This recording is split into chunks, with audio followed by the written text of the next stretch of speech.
Muito bom dia, que Deus abençoe a sua vida grandemente em nome do nosso Senhor Jesus Cristo.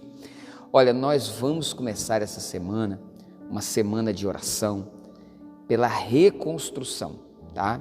Assim como Neemias, ele se propôs no coração dele a reconstruir a cidade de Jerusalém que estava destruída.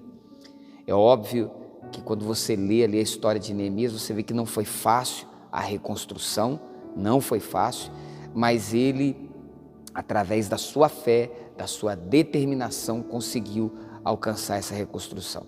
E se você tem alguma área da sua vida onde é necessário que haja uma reconstrução, seja a saúde, a família, a vida financeira ou a vida espiritual, nós vamos estar no final de cada programação, de cada leitura que a gente está fazendo nessa semana, nós vamos estar realizando uma oração para esse propósito, a reconstrução.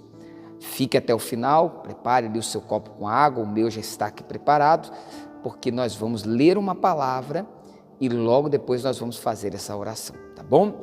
Vamos pedir a Deus uma direção para a leitura de hoje. Estamos lendo o Evangelho de Marcos e vamos iniciar o capítulo 13 hoje, verso 1 ao verso 13. Mas antes, se inscreva no canal se você ainda não é inscrito. É só você clicar ali onde diz ali inscreva-se e deixe também o seu like. Ative o sininho de notificação, enfim, deixe aí os seus comentários. Nós vamos estar lendo cada um deles, tá bom? Até pedidos de oração, pedidos de reconstrução, que você vê que há alguma área da sua vida, você quer colocar o seu pedido de oração, pode enviar aí pra gente, tá bom? Vamos orar?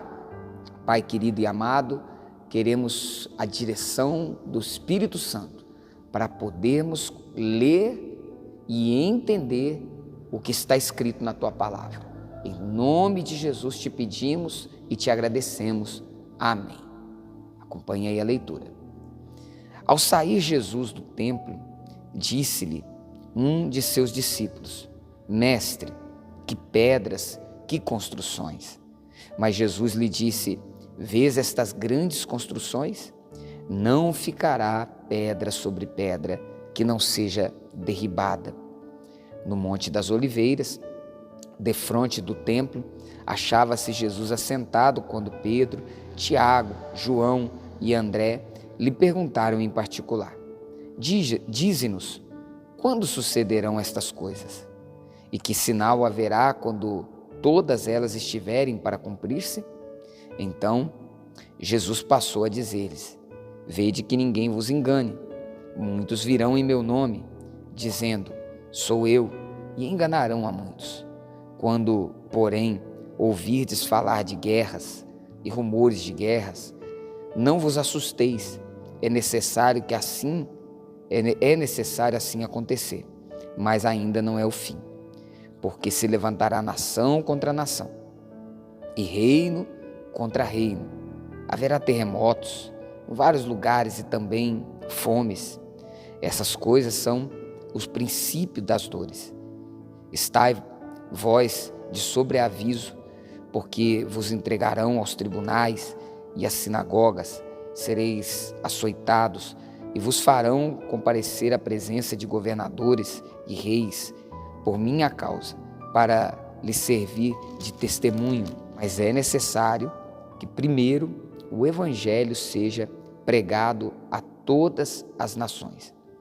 Quando, pois, vos levarem e vos entregarem, não vos preocupeis com o que haveis de dizer, mas o que vos for concedido naquela hora, isso falai, porque não sois vós os que falais, mas o Espírito Santo. Um irmão entregará à morte outro irmão, e o pai ao filho. Filhos haverá que se levantarão contra os progenitores e os matarão. Sereis odiados de todos por causa do meu nome.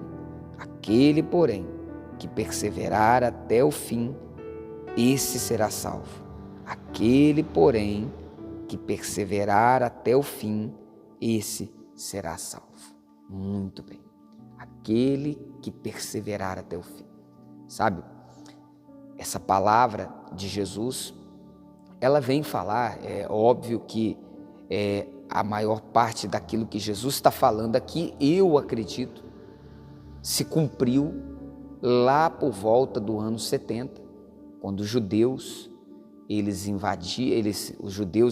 se rebelaram contra o Império Romano e foram ali massacrados. O templo, esse templo que os discípulos dizem que era muito bonito e tal, realmente foi destruído e não ficou pedra sobre pedra. Não se respeitou crianças, nem as pessoas de idade, foi uma destruição total, assim como o Senhor, Ele havia dito, tá? Então, sim, essa palavra era para os dias dos discípulos, porém, eu acredito que essas palavras também se aplicam para os nossos dias, tá? Embora a preocupação do Senhor Jesus era, naquele momento, ao saber que Ele ia partir, Jesus ia partir, e os discípulos teriam que enfrentar toda essa situação sozinhos, sem a presença, sozinhos eu digo, sem a presença física do Senhor Jesus ali. Então, não foi fácil, não seria fácil para eles. Por isso o Senhor Jesus então prepara eles para aquele momento. Agora é óbvio que nós precisamos entender essa palavra no sentido escatológico e entender que ela se aplica para os nossos dias. Esse é o princípio das dores, tá? É o princípio das dores. Nós temos enfrentado ao longo desses séculos, sabe, o aumento de guerras. As guerras não estão diminuindo. Jesus fala de guerras, elas não estão diminuindo. Cada vez aumentam mais os conflitos, o mundo está em ebulição. Se fala de paz, mas se faz armas de guerra. Você sabia que o dinheiro que se gasta com armas de guerra acabaria com a fome no mundo? Você sabia que quase 50% da população mundial, uma grande parte da população mundial, passa fome? Você sabia que o dinheiro usado para construir um míssil, ele seria suficiente para construir mais de 500 casas para pessoas, por um míssil? O mundo fala de paz, mas o mundo vive em conflito. O número de terremotos tem se multiplicado também, tá? Então, a natureza está em ebulição, o mundo está em ebulição. Nós temos visto conflitos e mais conflitos. E não devemos nos assustar com isso. Devemos aplicar essa palavra que Jesus disse para aquele tempo, mas aplicá-la para o nosso tempo, porque ela também diz para o nosso tempo de certa forma, tá? A gente precisa entender essa mensagem de Jesus e principalmente esse versículo, o versículo 13, aonde ele disse, olha, aquele porém que perseverar até o fim, esse será salvo, tá? Porque muitos desistem no meio do caminho, muitos fraquejam no meio do caminho, muitos estão sendo enganados pelo brilho desse mundo, pelo brilho do pecado. Muitas vezes não é nem a aflição, nem a guerra que tem desviado o coração de alguns, mas o brilho que esse mundo oferece, que é mentiroso, tá? O pecado engana e nós não podemos cair no erro, no engano do pecado e perseverar na fé. É isso que temos que fazer, a perseverança na fé. Olha, se você tem sido tentado a desistir, se você tem, talvez, o diabo ele tem tentado iludir a sua mente, tá? Iludir o seu coração.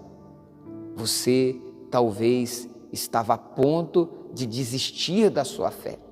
Essa palavra de Deus é para você. Persevere.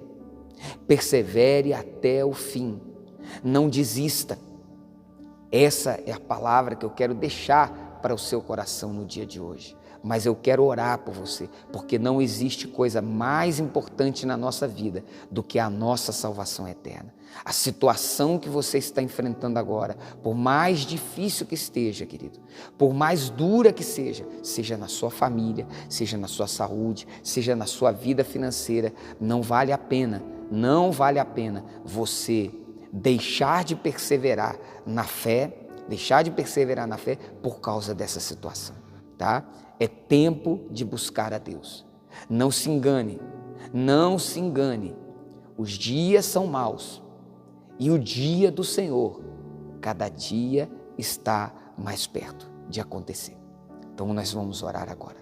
Feche os seus olhos. Pai, eu sei que existem muitos que estão vivendo no engano, estão a ponto de desviar-se da fé, que estão desanimados, que estão iludidos, e eu oro por uma restauração na vida dessa pessoa, porque o Senhor disse que aquele que perseverar até o fim, esse será salvo.